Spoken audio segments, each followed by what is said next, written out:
full of, well, ideals of a woman should be completely for one person or nothing at all, faithful.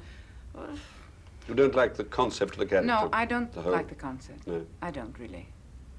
What about others that you have done, even quite often, and recorded, I think, marvelously, like, for instance, Tosca, which you told me the other night you don't like, don't really like. Is that unfair? Once I'm on stage, no, it isn't unfair. You like it when you're on stage?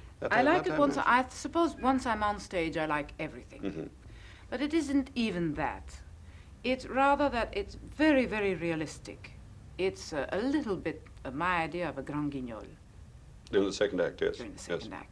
The first act, for instance, you cope with a woman that really is, if not hysterical, nervous or useless. Certainly. She comes in, she comes out, and then the Mario. I mean, if one thinks about it objectively, as you always have to before you perform a role, it's hopeless. She is hopeless. So that is why, with the years, I conveyed an impatience towards her. I found this, though, with the years. In the very early years, I didn't. The other thing you did was to explain that by making her more in love than any other Tosca one's ever seen. Well, yes, but these, again, you learn by life. Because this life has taught you that probably she was, we think, so absolutely infatuated bored with the fact that she would have to give up her performances. All she was really interested was in finding her Cavaradossi. Yes.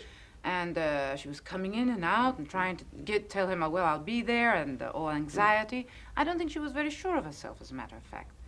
But these are she was justifications. A singer, yes, exactly. And a rather mature one, too, for then. And insecure, at least that's a justification I try to give. So that is why she comes in and out, and she's nervous and anxious and a nuisance also, rather.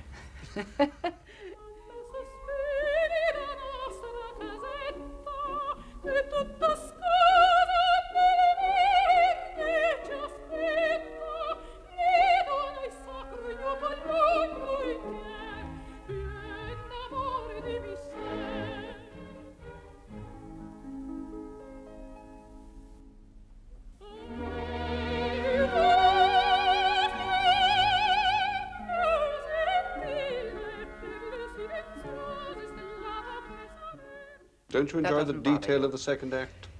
This battle of wits with Scarpia, which in the end you win. Does she win? Well, no, perhaps she lost. doesn't, but she... Both have lost. She loses like anything later, I agree. Yes, but she's not happy with the end. Oh, in fact, she doesn't even, she hasn't won, she hasn't even planned it. She's just terrified, and I've tried not to plan it up to the last minute, even when she sees the knife. It's just a consequence of it. But frankly, she just hates the man, can't stand him, is against his principles, and just is a nervous woman that her circumstances have overcome her. But she hasn't won. You found a lot more in her on the stage than that. Well, just you a have nervous to. woman. You have to deal with reality, and you have to have things, like I say, 2 and 2 must make 4.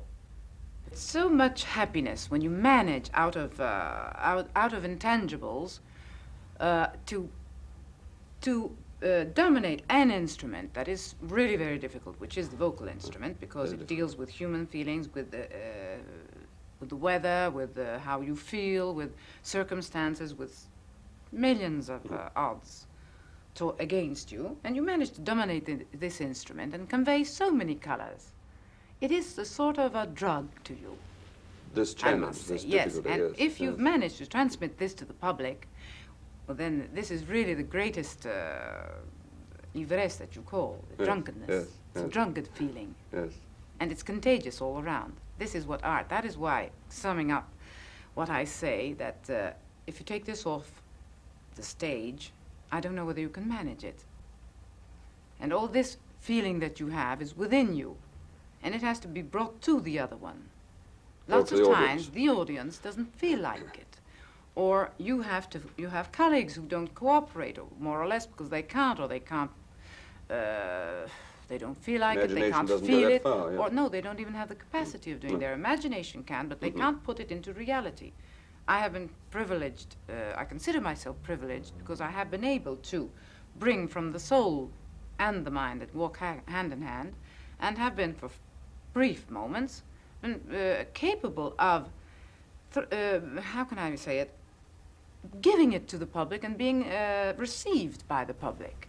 Not everybody can do that. No, that's true. That's So very true. it's one of the greatest powers that one can have at the service of one of the greatest arts, which is singing. Music